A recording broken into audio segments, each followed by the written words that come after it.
Hello friends, मैं Rachna Amarnath Happy Literature channel में आपका स्वागत करती हूँ।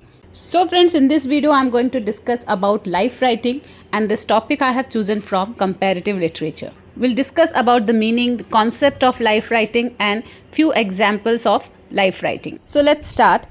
Life writing is a broad genre encompassing various forms of autobiographical and biographical writing. So what is the difference between autobiography and biography? When you write about your life, about your experience, then it is called autobiography. And biography is also a detailed description about a person's life, but it is written by someone else. तो life writing क्या है? Life writing autobiography भी बोल सकते हैं हम और biography भी. So life writing includes memoir, diaries, letters, autobiographies and biographies where the focus is on documenting and exploring individuals' lives and experiences. So life writing is about writing anyone's life experience, individual's life experience. If we'll see in other way, life writing has served as a mode for the exploration of identity. तो life writing क्या है? एक source है जिसके through identity को explore किया जा सकता है, सेल्फ आइडेंटिटी को, through critical self reflection, allowing an individual to consider the internal, external and temporal forces shaping their complex social identity.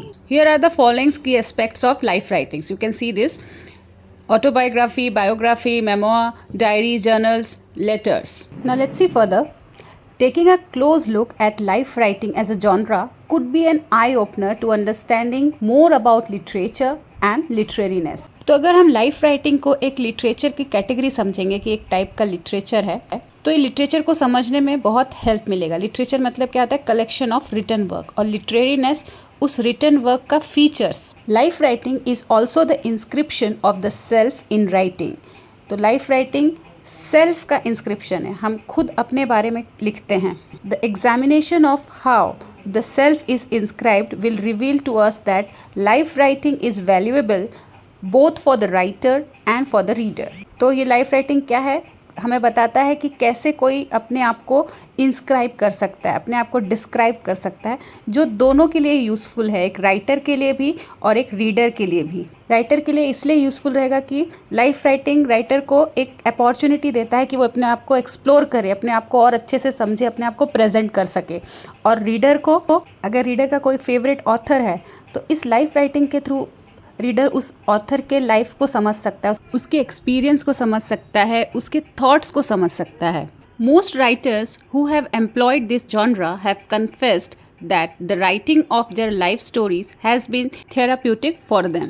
तो जब कोई अपनी लाइफ स्टोरी लिखता है, जब कोई अपने बारे में लिखता है, अपनी ऑटोबायोग्राफी लिखता है, तो ये जो राइटिंग है, ये जो लाइफ राइटिंग है, उसके लिए एक थेरेपी जैसे काम करता है. बहुत रिलैक्स हो जाता है, क्योंकि कभी कभी ऐसा होता है जो हम किसी से नहीं कह सकते, वो हम अपने राइटिंग में एक्सप्रेस कर सकते हैं. While this is the experience of the writer, the reader of a fine piece of life writing finds it inspirational. तो भले ही ये जो लाइफ राइटिंग है किसी दूसरे का एक्सपीरियंस होता है, मतलब कोई राइटर का एक्सपीरियंस होता है, लेकिन जब कोई रीडर उसे पढ़ता है, बहुत अच्छा ऑटोबायोग्राफी मिल जाता है या बायोग्राफी मिल जाता है, तो कभी कभी वो एक इंस्पिरेशन बन जाता है एक रीडर के लिए. An exclusive unit on life writing in a course on comparative literature is something worth reflecting on. So this unit is very important for comparative literature. Life writing, as the term implies, encompasses autobiography, biography and other means by which the self is inscribed. Since this type of writing hinges on the question of identity, it occupies a significant place in discussions on comparative literature. तो comparative literature में हम ये topic को क्यों पढ़ते हैं, life writing को? क्योंकि यहाँ पे कंपैरिजन होता है आइडेंटिटी का, कल्चरल आइडेंटिटी का. सारे लाइफ राइटिंग एक जैसे नहीं होते, जो डिफरेंसेस है वो डिफरेंसेस क्यों है? कल्चरल आइडेंटिटी के वजह से. तो लाइफ राइटिंग में कल्चरल आइडेंटिटी के बारे में पता चलता है, उसको समझ सकते हैं हम.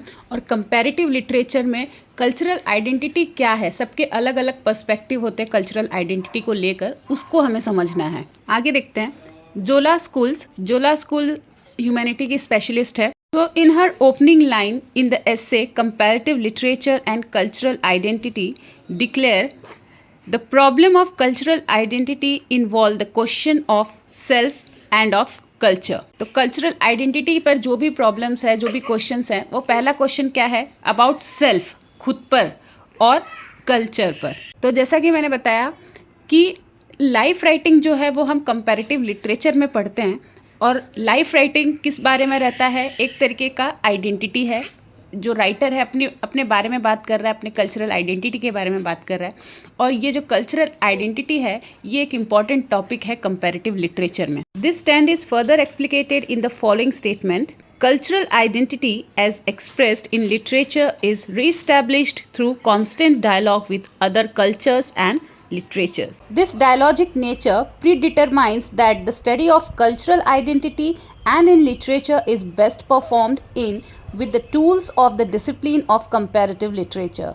So, the cultural identity can be best studied through comparative literature. Cultural identity को हम एकदम अच्छे तरीके से कंपैरेटिव लिटरेचर में पढ़ सकते हैं, जहाँ पर हम कई सारे लिटरेचर को, कल्चर को कंपेयर कर सकते हैं, और कंपैरिजन हमको अपॉर्चुनिटी देता है कि हम कई सारे कल्चर को और एक्सप्लोर कर सके। Now let's see an example: the personal is political.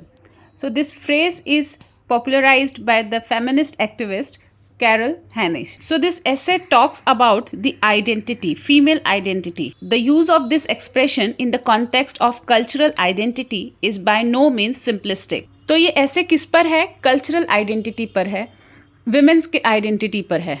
And according to few interpretation, it is said that women's problem is not just personal, but it is political. क्योंकि ऐसे बहुत सारे एग्जाम्पल्स हैं, बहुत सारे कंट्रीज़ का एग्जाम्पल है जहाँ पे गवर्नमेंट का जो रूल है वही विमेन के लिए प्रॉब्लम है। Then another example of life story is I am Malala. This is the life story which is written by a girl belongs to Pakistan. Her name is Malala. She became the target of the Taliban attack on education for women. Was an ambassador for the rights of children to education and was awarded the highest award, the Nobel Peace Prize in 2014. So friends, इस video में बस इतना ही. अगर आपको ये video अच्छा लगा है, आपके लिए हेल्पफुल है, तो प्लीज़ इसे लाइक कर दीजिए, चैनल को सब्सक्राइब कर लीजिए. तो मिलते हैं मेरे नेक्स्ट वीडियो में एक नए टॉपिक के साथ. तब तक के लिए आप अपना ख्याल रखिए. बाय.